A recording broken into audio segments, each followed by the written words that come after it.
મિત્રો, શું તમે પણ ધોરણ 10 પછી ડિપ્લોમા એન્જિનિયરિંગ ચૂઝ કર્યું છે?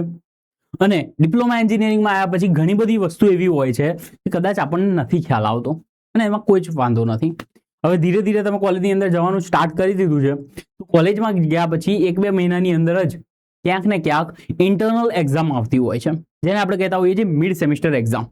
આ મિડ સેમિસ્ટર એક્ઝામ જે છે એ કોલેજ કન્ડક્ટ કરતી હોય છે મિત્રો. યસ, અને કોલેજ વાળા જે છે તમને સિલેબસ આપતા હોય છે દોસ્તો. તો તમે કોઈ પણ કોલેજની અંદર, ડિપ્લોમાની અંદર તમે કોઈ પણ કોલેજ જીટીયુની અંદર છે, નોન જીટીયુ એટલે કે પ્રાઇવેટ યુનિવર્સિટી છે, તમે કોઈ પણ બ્રાન્ચમાં એડમિશન લીધું છે, તો આ વિડીયો તમારા માટે છે. યસ દોસ્તો, મારું નામ છે હાર્દિક પ્રજાપતિ. આપ સૌનું હાર્દિક સ્વાગત કરું છું આપ સૌના ફેવરેટ પ્લેટફોર્મ એટલે કે આપણા પ્રિયસર વિદ્યાપીઠ પર. તમને બધાને ખ્યાલ જ છે કે પ્રિયસર વિદ્યાપીઠનું પ્લેટફોર્મ અત્યાર સુધી તમને ઘણી બધી માહિતીઓ જે છે એ તમારી સાથે શેર કરવામાં, ઘણી બધી વસ્તુઓ જે છે તમે કદાચ નથી ખબર તો એ તમને જણાવવામાં અને તમારા લાઈફની અંદર તમે બેટર પરફોર્મન્સ કઈ રીતે આપી શકો છો, આ વસ્તુ માટે હંમેશા તમારી સાથે ઊભું છે. અને સાથે સાથે ડિપ્લોમા પછી ડિગ્રીની અંદર પણ જશો તો એના માટે પણ DDCETની એક્ઝામ આવે છે, તો એના માટે પણ આપણે જોરદાર પ્રિપેરેશન કરાવીએ છીએ, તમને બધાને ખ્યાલ છે. તો યસ દોસ્તો, આજે હું જે વાત કરવા જઈ રહ્યો છું એ પર્ટિક્યુલર એક subject engineering graphics. Engineering graphics જેટલા સ્ટુડન્ટ્સને આવે છે, કે ભલે જીટીયુ સ્ટુડન્ટ છે કે નોન જીટીયુ સ્ટુડન્ટ છે, ગમે તેવા સ્ટુડન્ટ છે, પ્રાઇવેટ યુનિવર્સિટી વાળા સ્ટુડન્ટ છે, તો એ તમામ સ્ટુડન્ટ્સને ચેપ્ટર નંબર 1 જો તમારા સિલેબસમાં હોય, કેમ કે મને ખ્યાલ છે કે મોટા ભાગે જે કોલેજીસ હોય છે એ ચેપ્ટર નંબર 1 પહેલા શરૂઆત કરતી હોય છે, કેમ કે જ્યાં સુધી તમને ઇન્ટ્રોડક્શન જ નથી ખબર ત્યાં સુધી તમે આગળ ના વધી શકો. જો તમારી મિડ સેમિસ્ટર એક્ઝામની અંદર બેટા ચેપ્ટર નંબર 1 આવેલું છે તો આ વિડીયોને ખાસ એન્ડ સુધી જોજો. અને તમે વિચારતા હશો કે ક્યાંથી આપણે પ્રિપેરેશન સ્ટાર્ટ કરવી, ક્યાંથી આપણે તૈયારી કરવી જોઈએ, તો આપણે બધાને કીધેલું જ છે ભાઈ સાહેબ કે પ્રિયસર વિદ્યાપીઠ એપ્લિકેશન જે છે એ ડાઉનલોડ કરી લેજો. પ્રિયસર વિદ્યાપીઠ તમે ડાઉનલોડ કરશો એટલે તમને ડિપ્લોમા ફર્સ્ટ યર જોવા મળશે. ડિપ્લોમા ફર્સ્ટ યરની અંદર તમને મીડિયમ પૂછશે, મીડિયમની અંદર તમે જશો એટલે તમને અલગ અલગ કોર્સ જે છે એ ડાયરેક્ટલી અહીંયા શું થઈ જશે બેટા, શો થઈ જતા હોય છે. અને તમે જોડાઈએ ને ઘણા બધા સ્ટુડન્ટ જોડાઈ ગયા છે, કોમ્બો જે છે અલગ અલગ બ્રાન્ચ માટેના એ બધા કોમ્બો જે છે એ બની ગયેલા છે, અને ઘણા બધા સ્ટુડન્ટ જોડાઈ ગયા છે. તમે બી નથી જોડાયા તો હાલ જ જોડાઈ જાઓ. અને કોઈ પણ જીટીયુની અથવા તો નોન જીટીયુની પ્રાઇવેટ યુનિવર્સિટીની કોઈ પણ તમારે અપડેટ્સ જોઈતી હોય અને શું ચાલી રહ્યું છે, કઈ વસ્તુઓ તમારે આવશે, વેકેશન કઈ રીતનું આવશે, કઈ પણ વસ્તુની જાણકારી જોઈતી હોય તો ડિસ્ક્રિપ્શનની અંદર ડિપ્લોમા માટે આપણે એક વોટ્સએપ ગ્રુપ બનાવેલું છે જે ટોટલી ફ્રી ઓફ કોસ્ટ છે. તો totally free of cost WhatsApp ગ્રુપને ખાસ અત્યારે જ જોઈન કરી લેજો. ડિસ્ક્રિપ્શનની અંદર વોટ્સએપ ગ્રુપની લિંક આપેલી છે. ચેનલ ઉપર નવા હોય તો ચેનલને ખાસ સબસ્ક્રાઇબ કરી લેજો અને બેલ નોટિફિકેશન જે છે એને ઓન કરી દેજો, એટલે કોઈ પણ નવો વિડીયો આવે તો તમારા સુધી તૈયારીમાં પહોંચી જાય. હવે આપણે જે વાત કરવાના છીએ મિત્રો એ વાત છે આપણી એન્જિનિયરિંગ ગ્રાફિક્સની. રાઈટ, એન્જિનિયરિંગ ગ્રાફિક્સ એવો સબ્જેક્ટ છે કે જે કદાચ મેથ્સ પછી કોઈ વ્યક્તિ કદાચ કોઈ ડરતું હોય સબ્જેક્ટની અંદર તો એન્જિનિયરિંગ ગ્રાફિક્સ છે. એન્જિનિયરિંગ ગ્રાફિક્સની અંદર કઈ ચેપ્ટર નંબર 1 ની અંદર, આમ તો બહુ નાનું ચેપ્ટર છે અને પહેલું યુનિટ છે એટલે ઇન્ટ્રોડક્શન વાળું છે, પણ આની અંદરથી પણ ઘણા બધા ક્વેશ્ચન્સ જે છે એ આવતા હોય છે. એ ક્વેશ્ચનની પેટર્ન શું રહેતી હોય છે, કેવા ક્વેશ્ચન આવતા હોય છે, આ દરેક વસ્તુ જે છે આજના લેક્ચરમાં તમને અહીંયા જાણવા મળવાની છે. રાઈટ, હું હિન્દીમાં પણ તમને બોલીશ જેથી કરીને જે ઇંગ્લિશ મીડિયમના સ્ટુડન્ટ છે એ લોકોને પણ અહીંયા ક્લિયર કટ ખબર પડી જાય દોસ્તો. राइट, तो यहाँ इंजीनियरिंग ग्राफिक्स जो आपका सब्जेक्ट है मित्रों, राइट, उस सब्जेक्ट के अंदर हम देखेंगे कि चैप्टर के अंदर यूनिट नंबर 1 जो है आपका, राइट, उस यूनिट नंबर 1 के अंदर आपको क्या क्या चीजें जो है आ सकती है यहाँ पर. तो સૌથી પહેલા તો અહીંયા સમજો, सबसे पहले पेपर है उसकी पैटर्न को समझो. क्वेश्चन नंबर 1 है ना, सबसे पहले अगर मैं पेपर की पैटर्न को आपको समझाऊं दोस्त तो यहाँ पे एक चीज ध्यान से समझ लो कि पेपर की जो पैटर्न है उस पैटर्न के अंदर क्या होगा, आपको क्वेश्चन नंबर 1 दिया गया होगा. क्वेश्चन नंबर 1 के अंदर आपको ए बी सी के और में सी ના ઓરમાં બીજો એક સી આપેલો હશે. રાઈટ, એટલે તમારે ક્વેશ્ચન નંબર 1 ની અંદર એ અટેમ્પ્ટ કરવાનો, બી અટેમ્પ્ટ કરવાનો, અને આ બંને સી માંથી કોઈ એક સી વાળો જે ક્વેશ્ચન છે એ તમે અટેમ્પ્ટ કરી શકો છો મિત્રો. રાઈટ, इसके 3 मार्क्स, इसके 4 मार्क्स और इसके 7 मार्क्स. राइट, 3, 4 અને 7 માર્ક્સ ની અંદર આ વસ્તુ ડિવાઈડ થયેલી હોય છે. એ જ રીતે જો આપણે વાત કરીએ ક્વેશ્ચન નંબર 2 ની, તો ક્વેશ્ચન નંબર 2 જે છે કઈ રીતે ડિઝાઇન હોય છે, એ બી સી એના ઓરમાં આખો एबीसी. राइट, एबीसी और में एबीसी, मतलब कि आपको यहाँ पे सी के और में सी नहीं, आपको तीनों क्वेश्चन के और क्वेश्चंस पूछे जाएंगे. હવે બીજી વસ્તુ, સ્ટુડન્ટ્સ આવો મોટા ભાગે ભૂલ શું કરતા હોય છે કે સર મને આનો એ આવડે છે, આનો બી આવડે છે અને આનો સી આવડે છે, तो આવું લખું તો ચાલે? ના ચાલે. अगर आपको इसका ए तीनों आता है तो ही लिखिए, राइट, या फिर इसके तीनों आते हैं तो ही लिखिए. જે પણ તમે લખશો એ જ સેક્શનની અંદર એ ક્વેશ્ચન જે છે અમારો ચેક થશે. રાઈટ. એ અને બી આવડે છે, સી નથી આવડતો તો તમે સી ને શું કરી દો, છોડી દીધો. સી જો આ લખશો તો એ કન્સિડર કરવામાં આવશે નહીં. તો આ વસ્તુને ખાસ પહેલા તો સમજી લેજો. હવે હું તમને જે કહેવા જઈ રહ્યો છું મિત્રો, जनरली चैप्टर नंबर 1, राइट, ये आपकी जो पैटर्न है वो जीटीयू पैटर्न है, राइट. ये पैटर्न किसकी बेटा, जीटीयू की पैटर्न है यहाँ तक, राइट. आपकी यूनिवर्सिटी की पैटर्न क्या है, वो आपके प्रीवियस ईयर के पेपर, જે પાછલા વર્ષોમાં પૂછાયેલા પેપર હોય ને એ પેપરને થોડા મેળવી લેવાના અને જોઈ લેવાનું કે કયા પ્રકારના પ્રશ્નો પૂછાય છે, રાઈટ. જીટીયુ ની અંદર જનરલી આપણે વાત કરીએ તો ક્વેશ્ચન નંબર 1 એ જે છે, અહીંયા હું તમને જો क्वेश्चन नंबर 1 ની જ આખી વાત કરી દઉં तो क्वेश्चन नंबर 1 जो है वो जनरली आपके चैप्टर नंबर 1 में से आता है. चैप्टर नंबर 1 માંથી તમારું ક્વેશ્ચન નંબર 1 છે ને એ આવતો હોય. જે મિડ સેમ ની વાત નથી કરતો, આ ફાઇનલ એક્ઝામ ની વાત કરું. જો તમે યુનિવર્સિટી માટે તૈયારી કરતા હોય તો એ પણ સાથે સાથે કરી જ લેજો, કેમ કે મિડ સેમિસ્ટરનો બહુ જ ઇમ્પોર્ટન્ટ રોલ છે મિત્રો, રાઈટ. હવે ક્વેશ્ચન પેટર્ન સમજીએ તો ક્વેશ્ચન 1 ની અંદરથી એવરી ટાઈમ દર વખતે ક્વેશ્ચન નંબર 1 માંથી અહીંયા તમને ચેપ્ટર નંબર 1 નો ક્વેશ્ચન જે છે પૂછાતો હોય છે. अब कैसे क्वेश्चन आते हैं, केवा केवा प्रश्नों आवे छे एनी આપણે થોડી हम जानकारी ले लिए. तो भाई question number 1, right, question number 1 जो है उसके अंदर क्या आएगा भाई, ए जो है उसके अंदर ड्राइंग इंस्ट्रूमेंट, ड्राइंग इंस्ट्रूमेंट ना नाम કયા કયા ઇન્સ્ટ્રુમેન્ટ જે છે આપણે ડ્રોઈંગ ની અંદર યુઝ કરતા હોઈએ છીએ એ વસ્તુઓની અંદર આપ પૂછી શકે છે. તો આપણે એવું પૂછી શકે છે કે ભાઈ તમે જે પણ ડ્રોઈંગ ની અંદર જે પણ સામગ્રી યુઝ કરો છો એનું એક લિસ્ટ બનાવો અને કોઈ પણ બે સામગ્રીને સમજાવી દો. ऐसा क्वेश्चन पूछ सकते हैं, राइट, कि भाई जितनी भी आप मटेरियल इंस्ट्रूमेंट यूज करो उसका एक लिस्ट बनाओ और उसमें से दो को समझा दो, या तो फिर सिर्फ लिस्ट बनाने को भी पूछ सकते हैं, राइट. એટલે આપણને શું ખ્યાલ હોવો જોઈએ બેટા, જેટલા પણ ઇન્સ્ટ્રુમેન્ટનો આપણે યુઝ કરીએ છીએ એનું એક્સપ્લેનેશન આપણને આવડવું જોઈએ અને આવડતું જોઈએ ને યાર. પેન્સિલનું કામ શું છે, ડ્રોઈંગ કરવા માટે. રોલર સ્કેલનું કામ શું છે, તો કે લાઈનો દોરવા, પણ કેવી, પેરેલર સમાંતર લાઈનો દોરવા માટે, રાઈટ. તો આવી એક એક વસ્તુઓને જે છે ને સરસ મજાને તમારે જોઈને જવાની થાય છે દોસ્તો. બીજી વસ્તુ આવે છે પોલિગોન કન્સ્ટ્રક્શન. પોલિગોન એટલે શું થાય, બહુકોણ. જેમ કે આપણે વાત કરીએ ભાઈ પેન્ટાગોન છે, पंचकोण है, षष्ठकोण है, षटकोण है, राइट, अष्टकोण है, राइट. ये इस तरीके से पेंटागन, हेप्टागन, हेक्सागन. तो ये जो अलग अलग पॉलीगॉन्स जो है उसको आपको अलग अलग तरीकों से, अलग अलग मेथड से कैसे बनाना है, अलग अलग एनी रीतो है. तो ये रीतो कई कई है ये वस्तु આપણે અહીંયા બતાવવાની થાય, રાઈટ. એ રીતોથી અલગ અલગ રીતોથી આપણે શું કરવામાં આવે છે, પોલીગોન જે છે આપણને બનાવવા માટે પૂછતા હોય. બીજી પ્રશ્ન શું પૂછી શકે, બીજો પ્રશ્ન અહીં આવી શકે છે બેટા, ડાયમેન્શનિંગ સિસ્ટમ.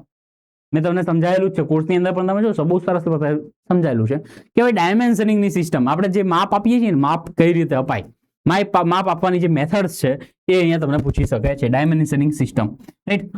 સ્કેલ વિશે વાત કરીએ તો પ્લેન સ્કેલ વિશે જનરલી તમારા લોકોને પૂછતા હોય, પ્લેન સ્કેલ વિશે તમને પૂછતા હોય છે દોસ્ત. લાઇનના અલગ અલગ chain and parallel dimensioning method, right. Scale વિશે તમને થોડું ઘણું પૂછતા હોય છે, રાઈટ. આટલી વસ્તુ જનરલી તમને બેઝિકલી પૂછતા હોય છે ચેપ્ટર નંબર 1 માંથી, રાઈટ. જો આને કન્ક્લુડ કરું તો આપણે અહીંયા સમજીએ, જો આને આપણે કન્ક્લુડ કરવા જઈએ તો આપણે બેસ્ટ અને ઉપાય શું છે ભાઈ, કે ઇમ્પોર્ટન્ટ ક્વેશ્ચનની આપણે વાત કરીએ તો એની અંદરથી જે પણ ડ્રોઈંગના સાધનો છે, રાઈટ, ड्राइंग अंदर वपराता जितना पण साधनों है, जो भी ड्राइंग इंस्ट्रूमेंट्स है उसके नाम और उसके एक्सप्लेनेशन याद रखो. ये आपका पहला क्वेश्चन हो गया दोस्त, राइट. अलग अलग टाइप की जो डायमेंशनिंग सिस्टम है, chain type and parallel type of जो डायमेंशनिंग सिस्टम जो है ये सिस्टम ने याद रखो, राइट. इसके अंदर अलाइन एंड यूनिडायरेक्शनल भी आप यहाँ पे ड्रॉ कर सकते हो, राइट. अलाइन सिस्टम और यूनिडायरेक्शनल सिस्टम पण અહીંયા યુઝ તમે કરી શકો છો મિત્રો. આ પણ બહુ ઇમ્પોર્ટન્ટ વસ્તુ છે. પ્લેન સ્કેલ કઈ રીતે બનાવવું, પ્લેન સ્કેલ કઈ રીતે બનાવવું, how to draw the plane scale, right. Plane scale કઈ રીતે બનાવવું અને એની જે નાની મોટી એવી કેલ્ક્યુલેશન્સ જે છે એ અહીંયા તમને થોડી ઘણી પૂછાઈ શકે છે, રાઈટ. અને ચોથી વસ્તુ કે જે લાઇન્સ છે એના પ્રકારો મેં તમને સમજાવ્યું છે કે કન્ટિન્યુઅસ લાઇન, રાઈટ, સતત જતી લાઇન, ટુકડે ટુકડા જતી લાઇન એટલે કે બ્રેકિંગ લાઇન છે, રાઈટ. સેન્ટર લાઇન કોને કહેવાય, રાઈટ. કેન્દ્ર લાઇન કોને કહેવાય, આ બધી વસ્તુ મેં તમને સમજાવેલી છે. તો ટાઈપ્સ ઓફ લાઇન જે છે એ વસ્તુ અહીંયાથી ખાસ કરીને જવાની થતી હોય. તો આ મેઇન 4 વસ્તુઓ જો તમે કવર કરો છો ને ચેપ્ટર નંબર 1 માંથી, ચેપ્ટર નંબર 1 માંથી બેટા આ વસ્તુ 4 વસ્તુઓ જો કવર કરો છો તો ખાસી બધી વસ્તુ તમારી અહીંયા જ કવર થઈ જાય છે, બરાબર. આ બધાને જો હું એક સરસ રીતે કન્ક્લુઝન આપું આ બધાનું, રાઈટ. માર્ક્સની અંદર જો આપણે વાત કરીએ તો માર્ક્સની અંદર સૌથી સારી અને વધારેમાં વધારે પ્રાયોરિટી, ઉચ્ચ પ્રાથમિકતા જે છે એ કયા પ્રશ્નોને અપાતી હોય છે કે ભાઈ પોલિગોન્સ બનાવવાવાળા, પોલિગોન્સ બનાવવા, બહુકોણ જે છે એને બનાવવાવાળા જે ક્વેશ્ચન્સ છે એના પર થતું હોય છે, રાઈટ. હેક્ટાગોન છે, હેપ્ટાગોન છે, પેન્ટાગોન છે, આ બધી વસ્તુને તમે ડ્રો કરવાની જે વારંવાર પ્રેક્ટિસ છે તમારે કરતી રહેવી જોઈએ, રાઈટ.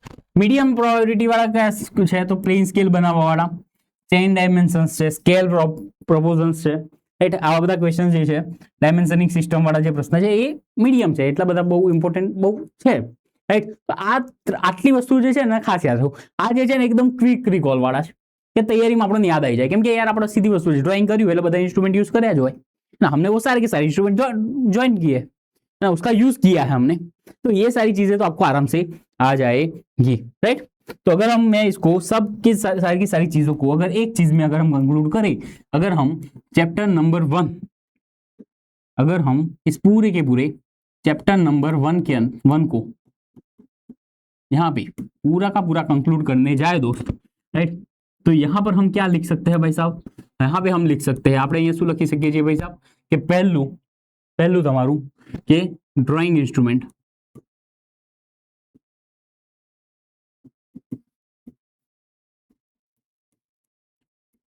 आपके जितने भी ड्राइंगની સામગ્રી, બરાબર, ડ્રોઈંગ માટેની સામગ્રી, અને સામગ્રીનું શું કામ છે એ તમારે ખાસ ધ્યાન રાખવાનું થાય, રાઈટ. બીજો પ્રશ્ન આપણો શું યાદ આવે છે? બીજો પ્રશ્ન તમને એવું પૂછી શકે કે ભાઈ type of line, types of lines, લાઈનના જે પ્રકાર છે, બરાબર, શું છે લાઈનના પ્રકાર છે અને એના ઉપયોગો શું છે, લાઈનના પ્રકારો અને એના ઉપયોગો રાઈટ, ઉપયોગો તમને પૂછી શકે. તો હું જેટલા પણ ક્વેશ્ચન અહીંયા તમને લખીને આપું છું ને મિત્રો, આટલા ક્વેશ્ચન તો ખાસ કરીને જજો, આમાંથી છોડતા નહીં, આમાંથી જો છોડશો તો પછી તમને તકલીફ પડશે આમાંથી, રાઈટ. ત્રીજો ક્વેશ્ચન જે છે એ તમને પૂછી શકે છે ડાયમેન્શનિંગ મેથડ.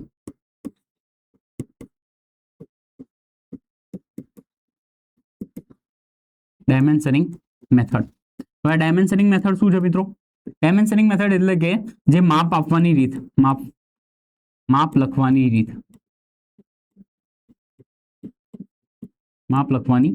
રીતો, તમે પેરેલલ કરતા હોય, રાઈટ, અલાઇન કરતા હોય કાં તો યુનિડાયરેક્શનલ કરતા હોય, તો એ બંને રીતો જે છે અહીંયા તમને આવડવી જોઈએ. અને ચોથું છે ખાસ ઇમ્પોર્ટન્ટ પોલિગોન.